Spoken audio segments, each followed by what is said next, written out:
মহাশয়, আপনারা রক্তদান শিবির করলেন, তার মধ্যে এসআইআর নিয়ে কিছু কথা বললেন। সাধারণ মানুষ যে আতঙ্কিত, কি বলবেন এই সাধারণ মানুষের আতঙ্কিত নিয়ে?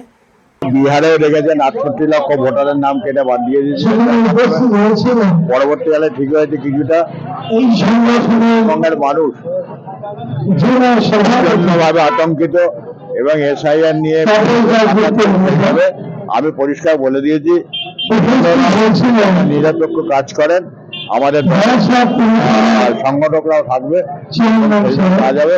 এবং এসআইআর নিয়ে যদি দলবাজি হয়, আমার নেতা অভিষেক ব্যানার্জি, আমার নেত্রী মমতা ব্যানার্জি বলেই দিয়েছেন যে তাহলে কিন্তু বাংলার বুকে রক্তভঙ্গ হবে।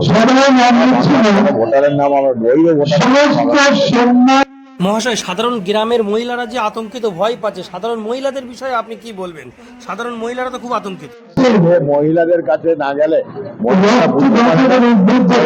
ভয় পেয়ে যাচ্ছে, সুতরাং মহিলারা ভয় না পায়, তার জন্য মহিলাদের বাড়ি বাড়ি গিয়ে তাদের বোঝাতে আতঙ্কিত হওয়ার কিছু নেই, আমরা সঠিক সময় সঠিক আছি।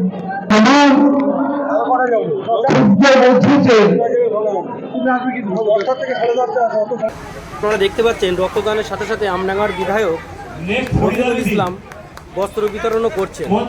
আপনারা পুরো ভিডিওটা দেখুন।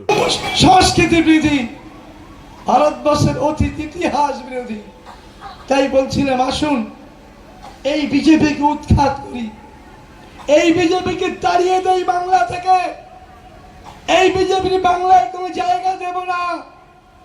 আমাদের শপথ নিতে হবে আগামী 2026-এ মমতা বন্দ্যোপাধ্যায়কে চতুর্থবার মুখ্যমন্ত্রী করে আজ যা রক্ত দিচ্ছেন, এই রক্ত দিয়ে শপথ নিন যে আমরা মমতা বন্দ্যোপাধ্যায়কে চতুর্থবার মুখ্যমন্ত্রী করব এবং বাংলায় বিজেপিকে জিরো করে ছাড়ব। পুজো চলে গেল, দুর্গাপুজো দুর্গা মা আমাদের শিক্ষা দিয়ে গেছে। তার হাতে অস্ত্র, অসুরকে নিধন করছেন। আমরা পশ্চিম বাংলার মানুষ মমতা বন্দ্যোপাধ্যায়ের হাতে অস্ত্র তুলে দিয়ে বলবো, দিদি আপনি জীবন্ত দুর্গা, আপনার হাতে অস্ত্র দিলাম। এই অস্ত্র দিয়ে যে শিক্ষা আমরা দুর্গা মায়ের কাছ থেকে পেয়েছি, ভারতবর্ষের অসুর শক্তি নিধন আপনাকেই করতে হবে। সেই অস্ত্র 2026-এ আমরা মমতা বন্দ্যোপাধ্যায়ের হাতে তুলে দেব। একথাই বলতে এসেছিলাম। বাংলার মানুষের 2026 সাম্প্রদায়িক শক্তি নির্মূল করার সুযোগ। তাই আসুন আমরা এই সাম্প্রদায়িক শক্তিকে নির্মূল করব। এই রক্তদান শিবিরে শপথ নিচ্ছি, কারণ এই রক্ত কোনো বাধা মানে না। রক্তের গতিপথ কেউ রুখতে পারে না। কার রক্তে কে বাঁচবে কেউ জানে না।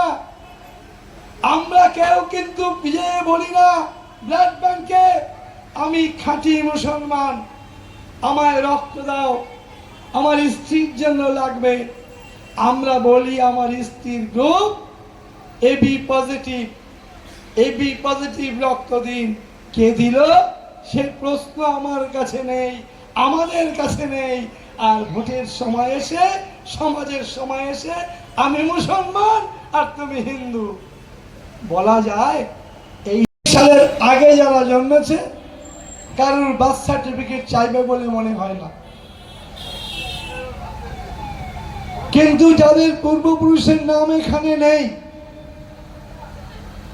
তাদের বার্থ সার্টিফিকেট থাকে, তাহলে তাদের অনেকটা সুবিধে পাবে। বাংলার মুখ্যমন্ত্রী বলছেন যাদের ভোটার তালিকায় নাম আছে, যাদের ভোটে আপনার সরকার নির্বাচিত হয়েছে, তাদের ভোটে নির্বাচিত হয়ে তাদের ভোটার লিস্ট থেকে বাদ দেওয়া যাবে না। তাদের ভোটার লিস্ট থেকে বাদ দেওয়ার আগে নৈতিক কারণে আপনাকেও ভারতবর্ষের প্রধানমন্ত্রীর পদ থেকে পদত্যাগ করতে হবে। কারণ যাদের ভোটার লিস্টে নাম আছে তারাই আপনাকে সমর্থন করে আপনাকে নির্বাচিত করেছে। রহিম কাঁধে কাঁধ মিলিয়ে চলবে, কোন সাম্প্রদায়িক শক্তি বাংলার বুকে আসতে পারবে না। 26 নির্বাচন বন্ধু, ওরা অনেক রকম, কেন্দ্রীয় সরকার অনেক রকম কৌশল করে আমাদের মধ্যে বিভেদ তৈরি করবে। আমরা একে অপরের মধ্যে আমরা কাঁধে কাঁধ মিলিয়ে ভ্রাতৃত্বের বন্ধনে মমতা বন্দ্যোপাধ্যায়ের হাতকে আরো শক্তিশালী করব। এই দৃঢ় আশা রেখে আমরা একত্রিত হয়ে আমরা